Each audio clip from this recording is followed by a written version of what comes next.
Ahmednagar reserve बँकेने banking परवाना रद्द केलेल्या नगर अर्बन बँकेच्या जिल्ह्यातील ठेवीदारांनी येत्या बुधवारी 18 ऑक्टोबर रोजी पोलीस अधीक्षक कार्यालयावर मोर्चा काढला आहे। 113 वर्षांची परंपरा असलेल्या नगर अर्बन बँकेचा बँकिंग परवाना मागील 4 ऑक्टोबर रोजी रिझर्व्ह बँकेने रद्द केलाय। यामुळे बँकेचे व्यवहार आणि कामकाज ठप्प झाले आहे। बँकेच्या 5 लाख आतील ठेवीदारांना 2 टप्प्यात त्यांचे पैसे मिळाले असले तरी यापैकी राहिलेल्या ठेवीदारांचे तिसऱ्या टप्प्याचे 42 कोटी मिळाले नाहीत। याशिवाय 5 लाखांवरील 1600च्या वर ठेवीदारांचे सुमारे 300 कोटी रुपये बँकेत अडकले आहेत। बँकेचे ठेवीदार DM कुलकर्णी तसेच बँक बचाव कृती समितीचे प्रमुख, बँकेचे माजी संचालक राजेंद्र गांधी, ज्येष्ठ सभासद राजेंद्र चोपडा, ॲडव्होकेट अच्युत पिंगळे, मनोज गुंदेचा यांच्या पुढाकाराने हे पैसे मिळण्याचे नियोजन करण्यासाठी रविवारी सायंकाळी खाकीदास बाबा मठात ठेवीदारांची बैठक झाली। या बैठकीला जिल्हाभरातून आलेले ठेवीदार उपस्थित होते। यावेळी बँकेचे जागरूक सभासद राजेंद्र चोपडा म्हणाले की फक्त ठेवीदारांनी आम्हाला साथ द्यावी, तुमचा एकही रुपया बुडवणार नाही असा शब्द त्यांनी दिला आहे। बँकेमध्ये आता या ठिकाणी बऱ्याच सभासदांनी व पैसे ज्यांचे खात्यात अडकलेले आहेत त्यांनी स्वतःच्या मनातल्या भावना व्यक्त केल्या। ते अत्यंत महत्त्वाचं आहे। आपण सर्वांनी संघटित होणं हे अत्यंत महत्त्वाचं आहे आणि संघटित होऊन निवेदन माननीय जिल्हाधिकारी साहेब, माननीय पोलीस खात्याचे प्रमुख आणि आर्थिक गुन्हे शाखे यांच्याकडे नोंदवणं अत्यंत गरजेचं आहे। फॉरेन्सिक ऑडिट झालेलं आहे जवळजवळ, ते आता पूर्ण होऊन रिपोर्ट येईल आणि ज्या ज्या लोकांनी वेगवेगळ्या मार्गाने चुकीचे कर्ज वाटप करून त्यांच्यातून पैसे जे खाल्लेले आहेत याला एक प्रकारचं करप्शनच म्हटलं जातं। त्या लोकांचा मागोवा घेऊन त्यांच्यावर कारवाई होणं अत्यंत गरजेचं आहे आणि रिझर्व्ह बँक ऑफ इंडिया आणि सहकार खातं ज्यांनी जी कारवाई केलेली आहे आणि माननीय नामदार हायकोर्टाचे आदेश आहेत याच्या बाहेर तर जाता येणार नाही। त्या हायकोर्टाच्या आदेशाप्रमाणे कारवाई होणं गरजेचं आहे। वेगवेगळे वरिष्ठ अधिकारी बँकेतले याच्यामध्ये गुंतलेले आहेत, त्यांनी सुद्धा अभ्यास न करता प्रॉपर्ट्या ज्या मॉर्गेज घेतल्या त्याचे व्हॅल्युएशन न पाहता, व्हॅल्युएशन रिपोर्ट चुकीचे आहेत असं कुठेही न लिहिता कर्ज अर्ज मंजूर करायला संचालक मंडळाला मदत केली। संचालक मंडळाने सुद्धा बिनधास्त कर्ज अर्ज मंजूर करून ते इमिजिएट डिस्बर्स केले। म्हणजे ते करण्यामागची एवढी फास्ट भावना जी होती त्याच्या मागं अत्यंत चुकीचा व दुष्ट हेतू होता की निव्वळ बँकेचे पैसे वाटायचे आणि वेगवेगळ्या मार्गाने करप्शन करायचे। आता ते कसं झालेलं आहे याचा शोध पोलीस डिपार्टमेंट घेत आहे। फक्त सगळ्यांनी संघटित होणं गरजेचं आहे। आज बँकेचे चेअरमन हे जे काही वर्तमानपत्रात स्टेटमेंट देऊन जी आकडेवारी जाहीर करीत आहेत हे अत्यंत चुकीची आकडेवारी आहे। आम्ही जो काय अभ्यास केलेला आहे याच्यावर स्पष्टपणे सांगू इच्छितो ती आकडेवारी चुकीची आहे आणि तुम्ही जर पेपरला देतायत बातम्या की आम्ही मुंबईला गेलो, दिल्लीला गेलो, तिथलच्या मंत्र्याला भेटलो, निर्मला सीतारामन किंवा आणखीन वरिष्ठ अधिकारी विजयकुमार साहेबांना भेटलो आणि बँकेचं लायसन्स पुनरुज्जीवित करून आणू, जरूर आणा, आमच्या खूप खूप शुभेच्छा। परंतु तुम्ही जे कर्ज वाटप केलेलं आहे ते वसूल करण्यासाठी गेली 2.5 वर्ष मी तुम्हाला पत्रव्यवहार करतो, तुम्ही ती कृती करत नाही। तुमचा त्यामागचा दुष्ट हेतू लक्षात येतोय की तुमची ती मानसिकताच नाही कर्ज वसुली। कारण की कर्ज घेणारा माणूस आधी म्हणतो की माझ्याकडून जे वेगळ्या मार्गाने तुम्ही पैसे घेतलेले आहेत ते आधी भरा, मग मी माझे भरतो। तर ह्यामुळे याच्या मागचा हेतू आपण समजून घ्यावा व ज्यांचे पैसे गुंतलेले आहेत त्यांनी जागे व्हावं आणि ह्या सर्व मोर्चा जो आत्ता ठरवला आहे विविध लोकांनी, बँकेतले वरिष्ठ अधिकारी जे रिटायर्ड झालेले आहेत हे सगळ्यांनी या मोर्चामध्ये सामील व्हावं।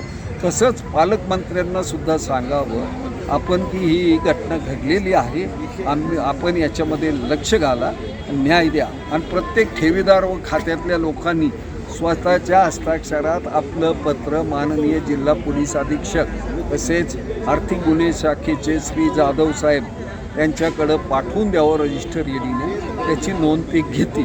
यावेळी बोलताना राजेंद्र गांधी यांनी बँकेत झालेल्या गैरव्यवहारांची सविस्तर माहिती दिली। बँकेत सुमारे 200 कोटी रुपयांचे घोटाळे झाले असून ते दाबण्यासाठी बँक बंद झाली असल्याचे त्यांनी सांगितले आहे।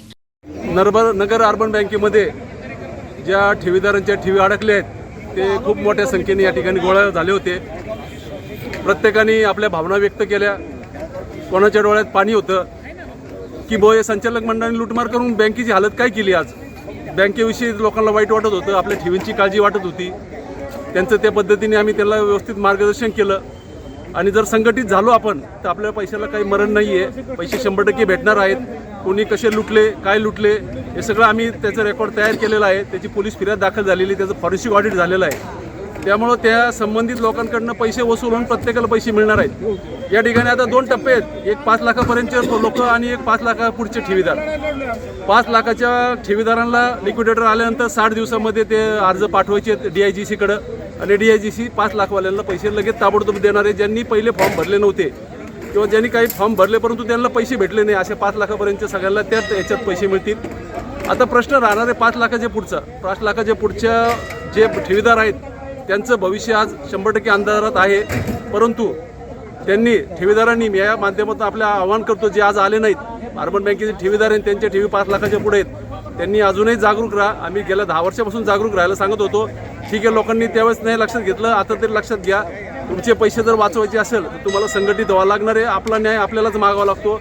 कोणी राजेंद्र गांधी, कोणी राजेंद्र चोपडा, मनोज गुंदेचं करतील आणि आपल्याला पैसे भेटतील. आता तशी परिस्थिती राहिलेली नाही. तुम्हाला सगळ्यांना साथ द्यावी लागेल. तुमचा पैसा 100% आम्ही तुम्हाला मिळवून देऊ, परंतु सगळ्यांची साथ लागेल. त्याला वेळ लागणार, काही कायदेशीर बाबी करावं लागणार आहे. ज्याच्यावर अन्याय झाला त्यालाच न्याय मागावा लागणार आहे.